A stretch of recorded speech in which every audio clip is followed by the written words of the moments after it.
1999, the exodus from Kosovo.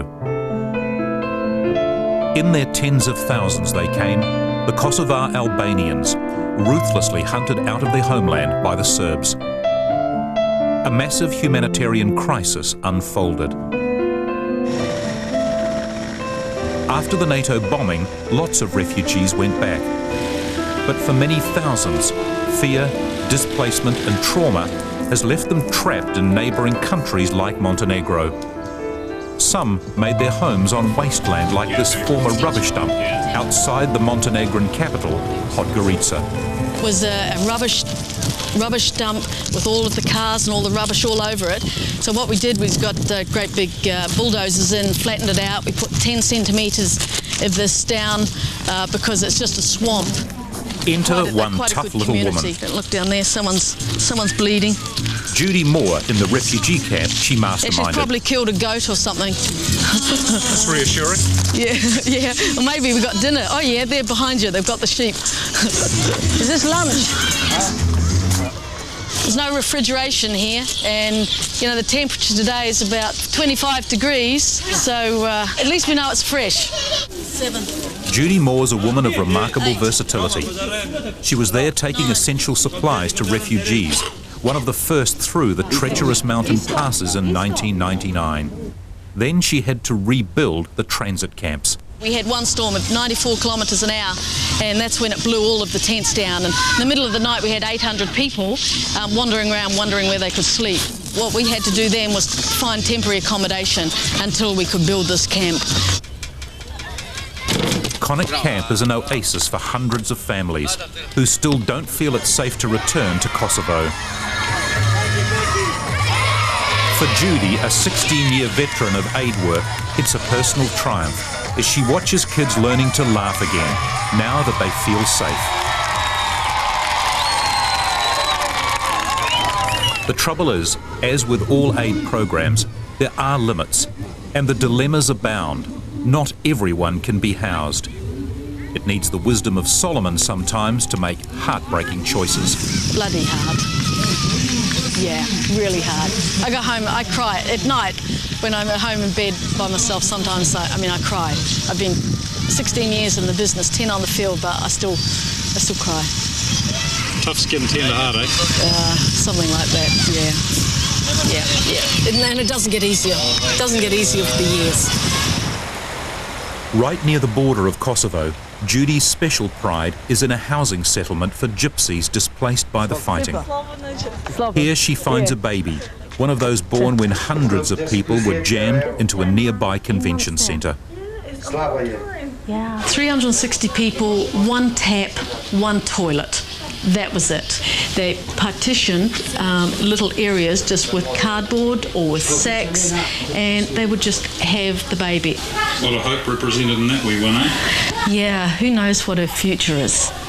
We don't know what the future of this country is, but we know that these kids are the future. I'm just thrilled, you know, when you see what it was before and now you see this. I mean, I get a bit emotional sometimes. I'm trying not to, but yeah, this is why you do it. This is what it's all about. Judi Moore is spending her last few days in Montenegro before she leaves for a new posting in Albania.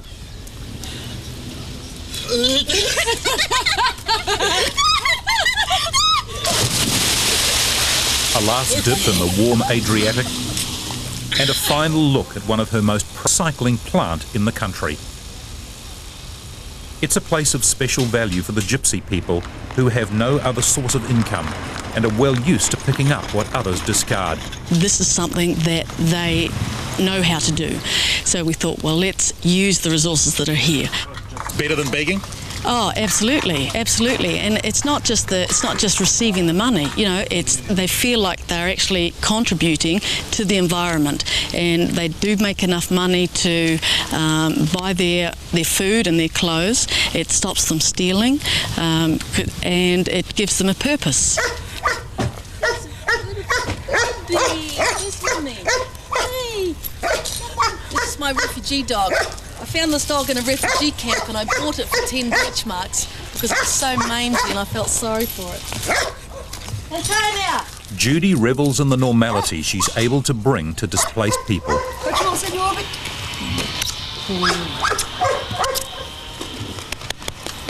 And this is Antonia. She's my warehouse keeper. Antonia is a refugee from Bosnia, and she volunteered her time. And then we decided that if Antonia was willing to lift stoves like she was, then we needed to put her on staff. To lift stoves? Yeah, we were giving stoves. For Antonia, friendship, safety, and a job to support her family. She was a hairdresser, and we just taught her how to run a warehouse. I think it's one of the things that we need to do as aid workers is to invest in capacity building, and Antonia's a good example for us anyway of what's possible. If you ever had to bail, did you have like a code word meaning it's time to go? Yeah, we did. We tried to have something that's everyday conversation, and so if we had to evacuate here, we would ring up and say that we had diarrhea, because that's an evacuation. For your new baby. What's so tough about all this? Here's one thing that many may find surprising. Home back in New Zealand doesn't feel like home anymore.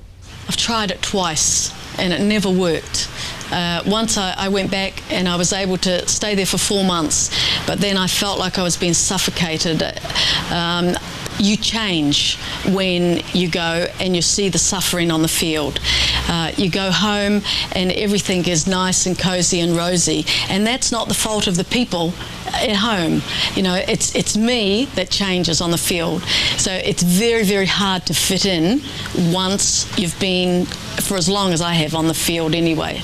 As a small token of our thanks to Judi, but to wish her well and to say thank you. The last day on the job in Montenegro comes to an end. She has said tearful goodbyes in Cambodia, and she's said them in Rwanda, but it doesn't get any easier. I'm not normally an emotional person. Why is this one so hard? You've left before? Yeah. It's my baby. This one? This is my baby. Yeah. It's, I've put my heart and soul in it, and it's always hard.